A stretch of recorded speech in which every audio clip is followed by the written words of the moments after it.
La phrase « revendication territoriale » nous rappelle parfois un sujet délicat qui persiste, dans certains cas, depuis 100 ans. Le Canada, l'Ontario et la nation dans son ensemble doivent considérer les événements positifs qui touchent les Premières Nations. Il ne s'agit pas toujours de mauvaises nouvelles ou de choses dignes de faire la manchette, comme un barrage routier ou la crise d'Oka, par exemple.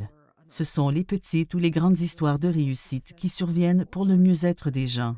Grâce aux négociations de ce qu'on considère comme des revendications particulières, le gouvernement fédéral et les Premières Nations réussissent à résoudre leurs différends au sujet de montants ou de biens qui ont été promis dans des traités historiques et qui, dans certains cas, n'ont jamais été remis. Certaines revendications particulières portent sur des griefs concernant des traités qui ont été signés il y a plusieurs siècles. Affaires autochtones et développement du Nord-Canada a mis sur pied une série de 8 vidéos soulignant les histoires de réussite en matière de règlement de revendications particulières grâce à la négociation.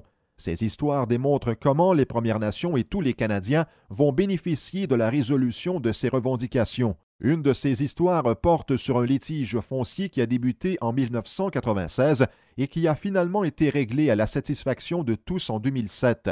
La nation Abénaki, établie sur la rive sud du fleuve Saint-Laurent au Québec, a réglé le conflit en vertu de la politique des revendications particulières du Canada qui a mis fin au cas de la réserve de Crespieul. Dans ce cas, les collectivités des Abénakis d'Odanak et de Wolinak se sont unies pour contester l'ancienne cession de la réserve. Tout le long de la négociation, il y avait un esprit de collaboration, vraiment avec l'objectif de régler les revendications.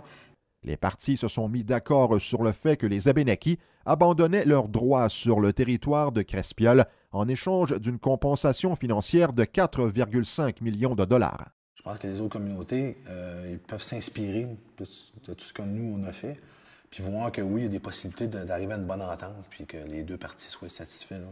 Je crois que oui.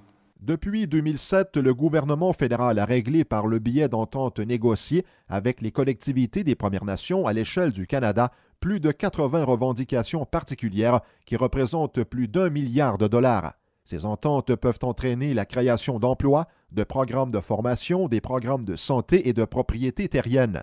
Ce fut le cas de la Première Nation Michipicoten, qui a utilisé les 50 millions de dollars reçus à la suite d'un règlement sur la revendication concernant les limites de la réserve pour s'appuyer sur ses succès économiques et établir de nouveaux partenariats d'affaires sur le plan local.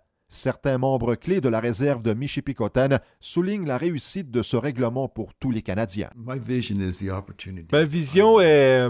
les possibilités sont illimitées parce que chaque jour, une nouvelle idée apparaît. C'est pourquoi nous nous impliquons et nous impliquons toutes les autres Premières Nations. Parce que cela va créer un boom pour tous, je l'espère. Il s'agit d'une période vraiment excitante. Par le biais de règlements de ces anciens conflits, les Premières Nations et les gouvernements démontrent leur capacité de travailler ensemble dans un esprit de réconciliation qui ne servira pas seulement à réparer une injustice, mais aussi à favoriser de nombreux partenariats et de nouvelles occasions de développement économique qui profiteront aux Premières Nations et à tous les Canadiens. Nous ne pouvons pas changer le passé. Nous ne pouvons pas prétendre savoir ce que nos ancêtres auraient fait. Si des erreurs ont été commises ou non, tout ce que nous pouvons faire, c'est d'essayer de ne pas faire d'erreurs maintenant, pour l'avenir de nos enfants et l'avenir des générations futures. Pour en savoir davantage au sujet des revendications territoriales particulières et de la série de vidéos Corriger les erreurs du passé, consultez le site aadnc.gc.ca ou rendez-vous à youtube.com/AADN Canada. Un reportage de Denis Lépine.